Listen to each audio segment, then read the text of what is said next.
이제 본격적인 여름에 들어가나 봐요. 엊그제부터 내일 모레까지 폭염특보가 또 이어지고 있고, 오늘이 폭염의 절정이 될 것이라고 얘기를 합니다. 또 뭐 7월 들어가고 8월 들어가면 더 더워지겠죠. 이제 여름으로 들어가는 길목에 있는 것 같습니다. 이렇게 여름이 되면서 각 교회들은 매우 분주해지기 시작했어요. 왜냐하면 지난 3년 동안 코로나로 인해서 여름 성경학교, 여름 수련회 같은 여름 사역들을 하지 못했었는데, 이제 코로나가 해제되면서 그 모든 것들을 다시 세팅하고 준비해야 하기 때문에 그렇습니다. 너무 오랫동안 쉬었고 그동안 사역자들과 교사들도 많이 교체되었기 때문에 쉽게 이제 손발을 맞추기 어렵다라는 이야기들을 제가 들었습니다. 많은 어려움이 있을 거지만 그래도 하나님께서 은혜 주셔서 한국 교회의 많은 교회 여름 사역들이 또 은혜 가운데 온전하게 또 이루어질 것을 믿음으로 고백합니다. 근데 여러분, 코로나가 처음 발생했을 때를 한번 떠올려 보세요. 저는 그때 이런 생각을 가졌어요. 아, 세상이 이렇게 망하나 보다 라는 생각을 갖기도 했습니다. 그때 우리는 어땠냐면 다 앞이 캄캄했어요. 근데 어느덧 시간이 흘러서 지금 이렇게 여름이 되어 사람들이 여름 수련회, 여름 성경학교를 준비한다는 교회들도 있고 해외여행을 가겠다는 사람들도 늘어나고 있으니 얼마나 감사한 일입니까? 그런데 코로나로 인해서 교회는 눈에 띄게 큰 타격을 받기도 했습니다. 코로나 이전과 지금 코로나 이후에 교회에 출석하는 인원들을 비교해 보면 보통 한국교회 일반적으로 20%에서 30% 이상 줄었다라는 말씀들을 하십니다. 또 학교 다니는 친구들에게 나하고 같이 교회 가자 전도하는 것을 쉽게 하지 못하는 시대가 되었어요. 그러니까 코로나 때문에 그렇게 되었다는 겁니다. 모든 것이 다 손해이고 모든 것이 다 위축된 시기가 바로 코로나를 통과하는 그 시기였던 겁니다. 그런데 우리 인생에도 코로나와 같은 재난으로 여겨질 만한 아주 극단의 고통스러운 상황이 우리의 삶을 찾아올 때가 있습니다. 물질적으로도 그렇고 육체적으로도 그렇고 영적으로도 그렇고, 또 우리의 상황이 모든 것이 무너지고 모든 것이 단절되고 모든 것이 이익이 아니라 손해가 되는, 마이너스가 되는 그런 재난과 같은 상황이 우리 가운데 지속될 때가 있어요. 어떨 때는 한 달, 어떨 때는 두 달, 어떨 때는 꽤나 긴 시간 동안 그러한 터널과 같은 시간을 우리가 지내야만 하는 때가 있습니다. 그런 시간들은 우리를 지독히도 힘들게 하고 많이 어렵게 만들어요. 그때 우리 안에 작동하는 심리적 상태가 뭔지 아십니까? 의심입니다. 오늘 본문 말씀은 우리가 흔히 잘 알고 있는 달란트 비유와 비슷한 열 문화 비유예요.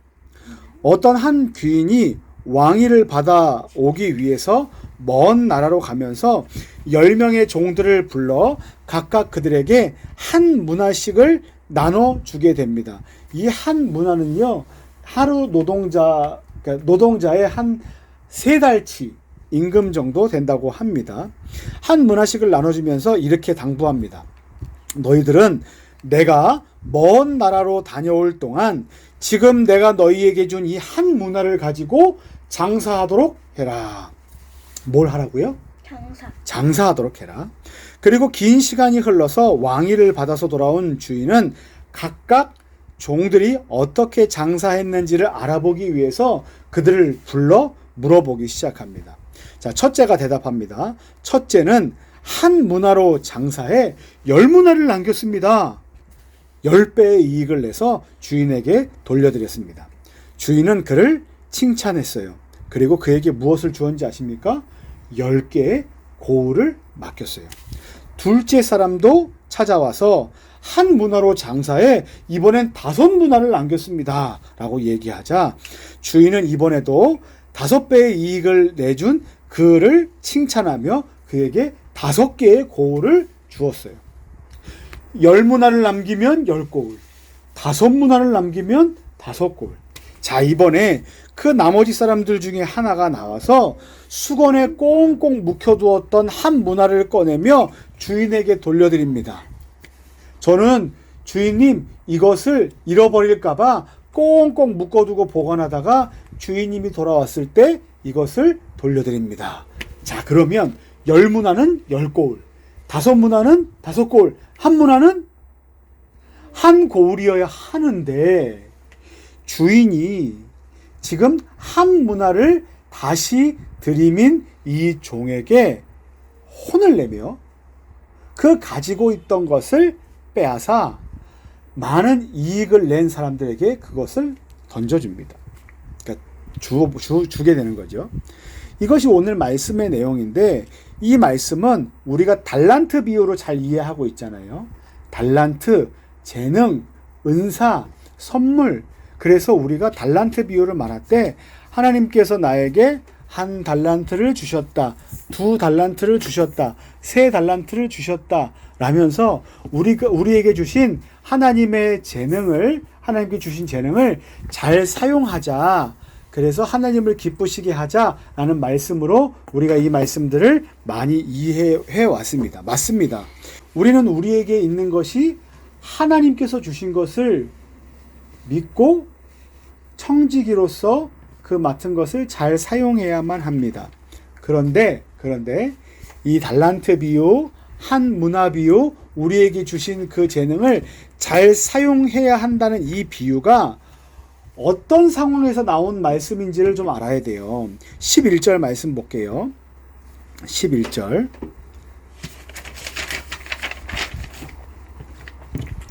말씀에 보면 이런 말씀이 있어요. 그들은 하나님의 나라가 당장에 나타날 줄로 생각하였다라고 기록되어 있습니다. 보세요. 당시 예수님을 수많은 사람들이 둘러싸고 있었어요. 그러니까 예수님은 당시에 슈퍼스타 영웅이었습니다.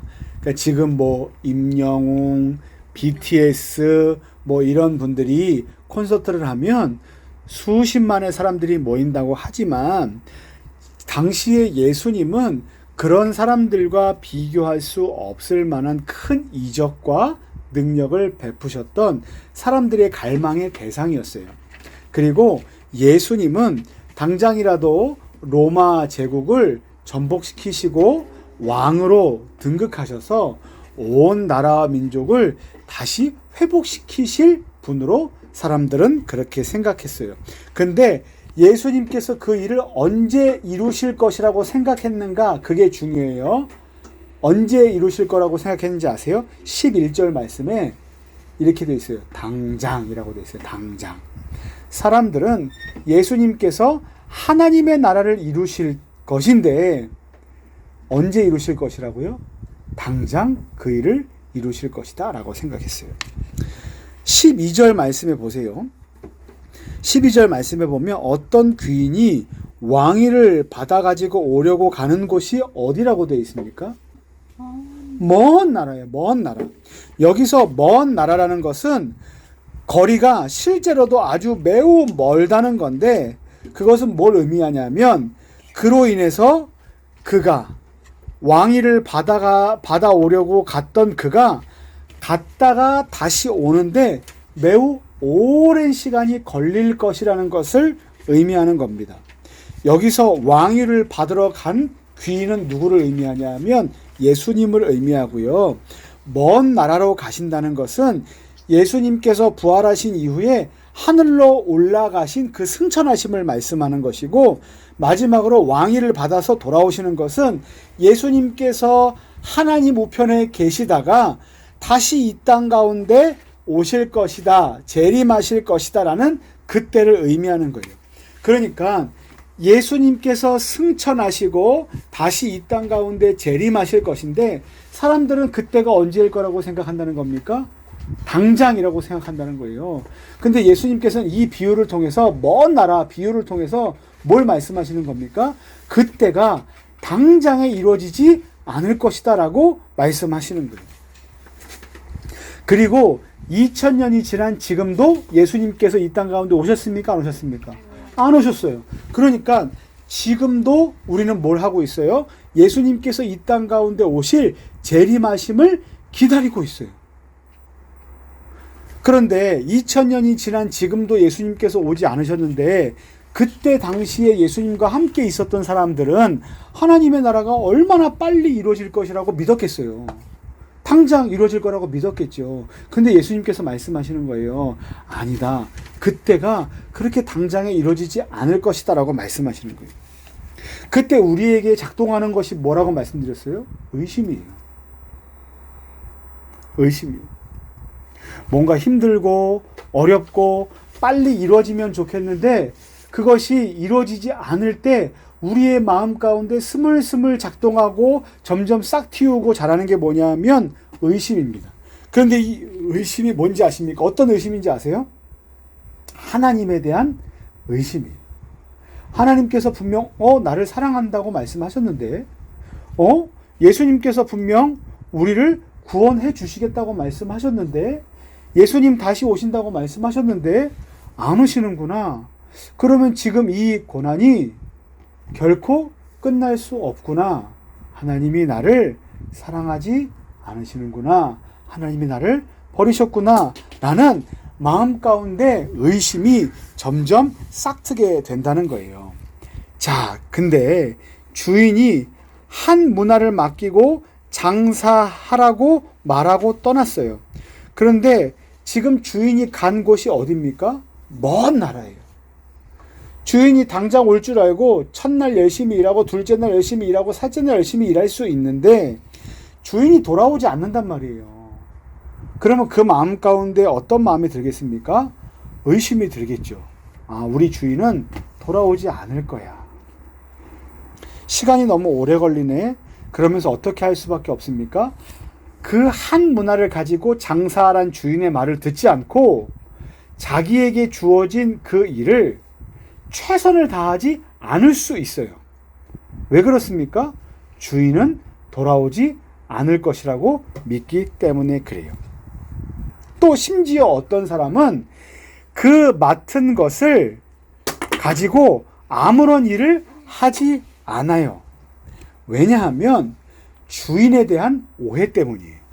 만약에 주인이 내게 준 이것을 가지고 내가 이익을 내면 주인이 좋아할 수 있지만 내가 만약에 손해를 내면 주인이 나를 어떻게 할 것인가? 아마 나를 혼내고 때릴 것이다, 벌줄 것이다 라는 마음을 갖고 최선을 다하지 않고 그 받은 것을 땅속에 묻어두게 된다는 거예요. 여러분, 어떤 사람은 받은 것을 가지고 좋은 것을 얻고 어떤 사람은 받은 것을 가지고 꽁꽁 묻어두는 이와 같은 차이가 어디서 발생하는지 아십니까? 주인에 대한 믿음이에요.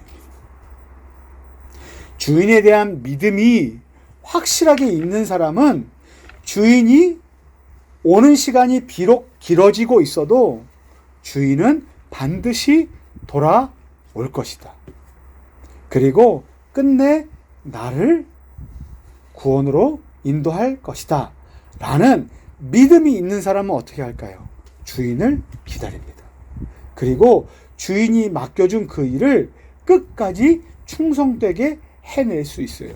그런데 이 마음 가운데 주인에 대한 오해와 주인에 대한 믿음이 없는 사람은 어떻게 할까요?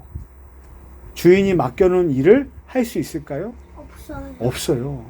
왜냐하면 주인은 돌아오지 않을 수 있다고 믿기 때문에 그래요. 혹 주인이 돌아온다고 해도 내가 만약 그것을 가지고 손해를 끼치게 되면 나를 벌줄 것이라고 생각하기 때문에 그래요.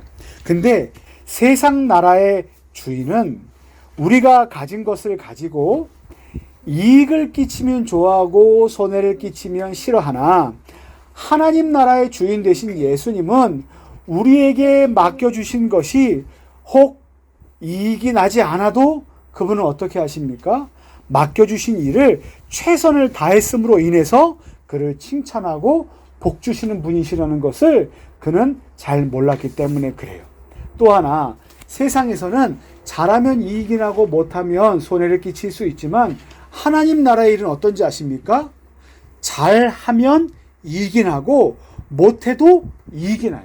왜 그런지 아세요? 그 모든 것은 하나님의 것이기 때문에 그래요. 이런 하나님에 대한 잘못된 오해와 잘못된 믿음을 갖고 있는 사람들이 당시에 누구였습니까? 바리새인들이었고요. 또 그 시대를 사는 제자들도 그랬을 거예요. 왜냐하면 하나님의 나라가 더디 이루어지기 때문에 그래요. 아까 보세요. 우리 아까 영상을 봤을 때 영상에 무슨 질문이 나왔어요? 하나님은 선하신 분인데 세상에는 왜 악하고 잘못된 일이 계속 일어나는 겁니까? 혹시 하나님께서 그렇게 하시는 것 아닙니까? 라고 오해한다는 거예요. 하지만 그 일은 뭐 때문에 그렇게 됐어요? 인간의 죄 때문에 그렇게 됐어요. 그러면서 얘기하죠. 하나님, 왜 당장 이 땅 가운데 오셔서 이 땅을 깨끗하게 청소해 주시지 않는 겁니까? 언제까지 악한 사람들이 이렇게 휩쓸게 휘젓고 다니게 하실 겁니까? 라고 말하는 거예요. 근데 여러분 기억하세요. 하나님은 선하신 분이고 하나님은 우리에게 가장 좋은 것을 주시는 분이에요. 그리고 그 하나님께서 오늘 저와 여러분들에게 한 문화식을 나눠주시면서 이 땅 가운데서 하나님 나라의 일들을 아름답게 해냈으면 좋겠다라고 말씀하시는 분이에요.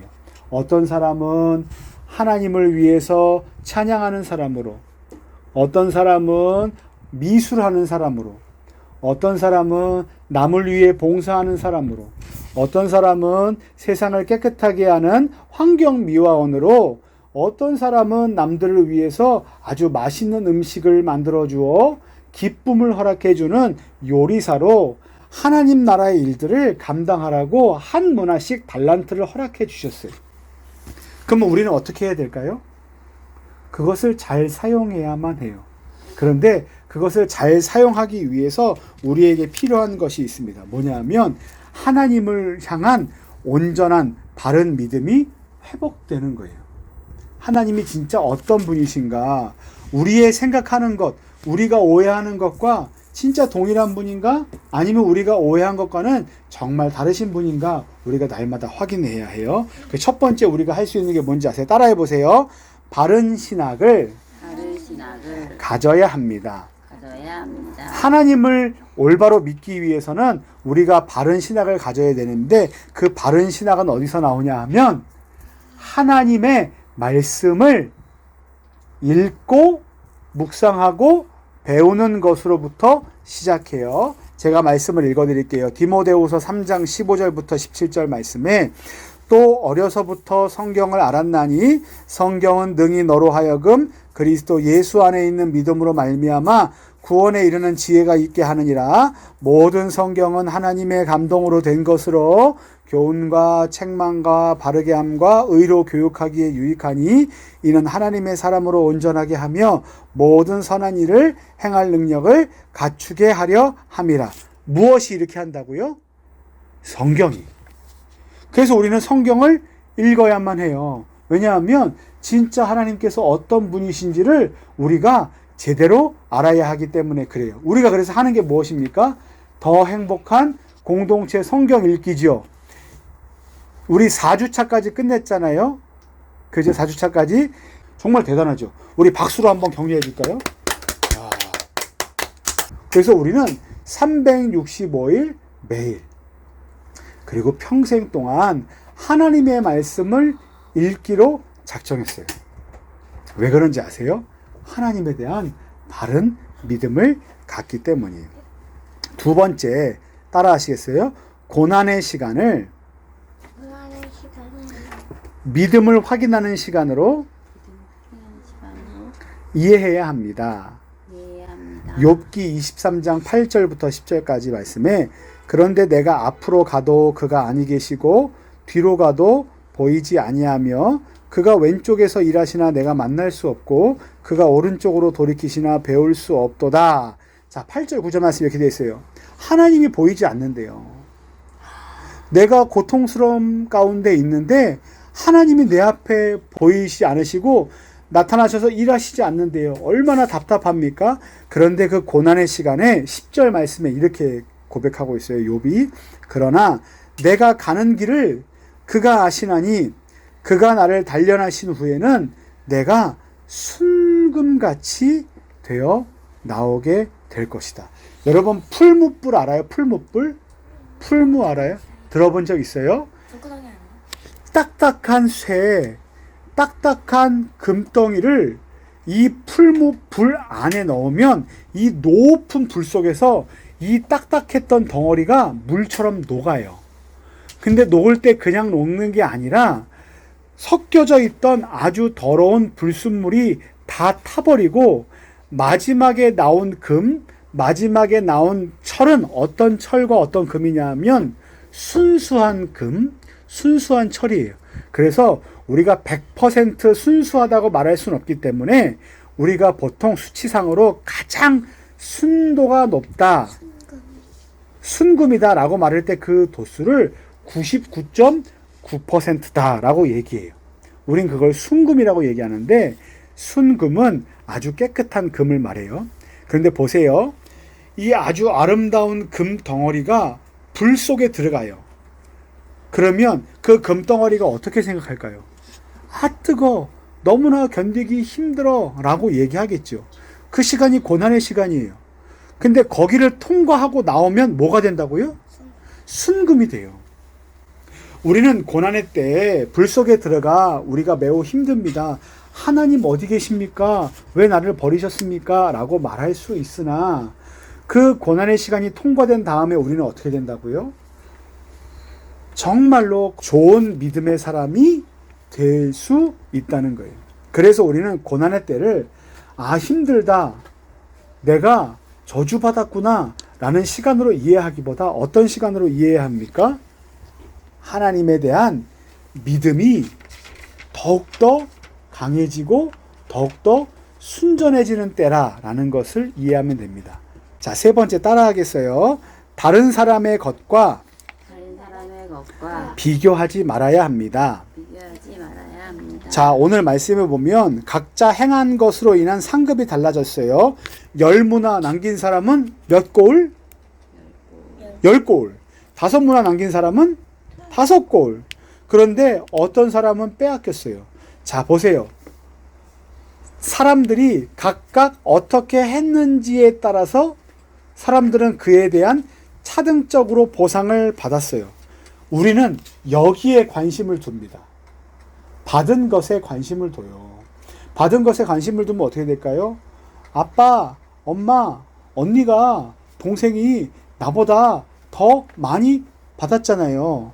더 많이 먹었잖아요. 이건 불공평해요. 라고 말하면서 그 마음이 행복해질까요? 슬퍼질까요? 슬퍼져요. 내가 가지고 있는 것을 다른 사람과 비교하기 시작하면, 그 결과를 놓고 비교하기 시작하면 매우 힘들어지게 된다는 거예요. 목회자들도 그렇고요. 그리고 어른들도 그렇고 많은 사람들이 그와 같은 다른 사람과의 비교의식에 빠져 있게 됩니다.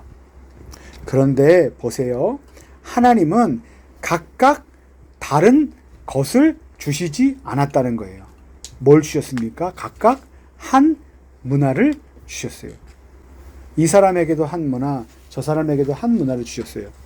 자, 지우는 그림 그리는 걸 너무나 좋아하고 잘 그린다고 생각해요. 하나님께서 주시는 문화예요. 달란트예요. 시우는 운동을 잘하고 말도 잘해서 무엇인가를 빨리빨리 깨치고 몸으로 익히는 좋은 달란트를 갖고 있어요. 그렇죠? 그러면 이 사람은 이걸 가졌고 저 사람은 저걸 가졌으니까 하나님이 다른 것을 주셨네? 우리는 생각할 수 있잖아요. 그런데 하나님이 주신 건 다 각각 한 문화, 한 달란트예요. 그 모양이 달라 보일 뿐이에요. 하나님은 우리에게 각각 동일한 것을 주셨어요. 보세요. 로마서 12장 6절부터 8절 말씀에 우리에게 주신 은혜대로 받은 은사가 각각 다르니 혹 예언이면 믿음의 분수대로, 혹 섬기는 일이면 섬기는 일로, 혹 가르치는 자면 가르치는 일로, 혹 위로하는 자면 위로하는 일로, 구제하는 자는 성실함으로, 다스리는 자는 부지런함으로, 긍휼을 베푸는 자는 즐거움으로 할 것이다 라는 것은 각각 모양은 다르지만 하나님께서 은사를 주셨다는 건 동일하다는 거예요. 그래서 우리는 어떻게 해야 되는지 아십니까? 비교하는 것을 멈춰야 해요. 그리고 무엇 해야 됩니까? 하나님께서 내게 주신 것을 감사해야만 합니다. 사랑하는 성도 여러분, 우리는 코로나와 같은 인생 가운데, 재난 가운데 놓이게 될 수 있어요. 그 시간이 길어지면 우리의 마음 가운데 의심이 쌓이게 됩니다. 그때 우리에게 필요한 것이 하나님에 대한 바른 믿음이에요. 하나님의 말씀을 읽고 그리고 다른 사람과 비교하지 않으면서 우리 가운데 주신 그 고난의 시간이 우리의 믿음이 점점 더 순전해지고 단단해지는 시간으로 삼아야 되는 우리는 그러한 그리스도인이 되어야 합니다. 바라기는 각각 한 문화씩 받은 우리 성도님들, 그 고난과 같은 풀무불과 같은 그 연단되는 모든 시간 가운데 그 시간을 하나님을 믿는 믿음을 가지시고 게으름과 후회가 아니라 부지런함과 또 최선을 다해서 하나님께서 우리에게 맡겨주신 한 문화, 달란트, 하나님 나라를 위해서 최선을 다해서 하나님을 기쁘시게 하는 하나님의 일꾼들 되시기를 예수님의 이름으로 간절히 축원합니다.